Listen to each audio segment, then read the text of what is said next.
আসসালামু আলাইকুম রহমতুল্লাহি বরকাতু। দেওয়ান ভিলা ছাদ কৃষি বাগান থেকে আরেকটা নতুন ভিডিও করার জন্য এই বৃষ্টির মধ্যে চলে আসলাম।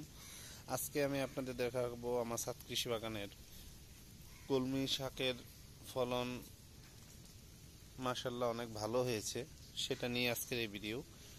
সম্পূর্ণ ভিডিওটা আপনারা না টেনে দেখবেন। তো আপনারা দেখতে পাচ্ছেন আমার কলমি শাকগুলো মাশাআল্লাহ বড় হয়েছে। এটা আমি একটা জিও ব্যাগে লাগিয়েছি। তো অলরেডি হারভেস্ট করেছি কিছু, এখনো অনেক আছে। আপনারা দেখতে পাচ্ছেন কি সুন্দর কালার, সতেজ শাকগুলা জিও ব্যাগে লাগানো। আস্তে আস্তে বড় হচ্ছে। কলমি শাক একটা জিনিস ভালো যে পুরো গোড়া থেকে মাটি সহ না উঠিয়ে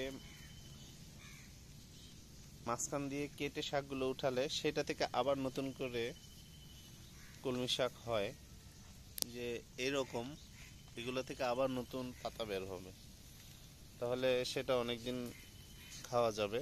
তো আপনারা দেখতে পাচ্ছেন আমার কলমি শাকগুলা কত সুন্দর হয়েছে। একদম কাছ থেকে দেখাই, কি সতেজ আমার কলমি শাক। বেশ সারা বাংলাদেশে প্রচুর বৃষ্টি হচ্ছে অনেক দিন ধরেই। এখন বর্ষাকাল, আষাঢ় মাস। এটা একটা ফলের ক্যারটে লাগানো, এখন এখানেও কি সুন্দর হয়েছে, তা আপনারা দেখতে পাচ্ছেন।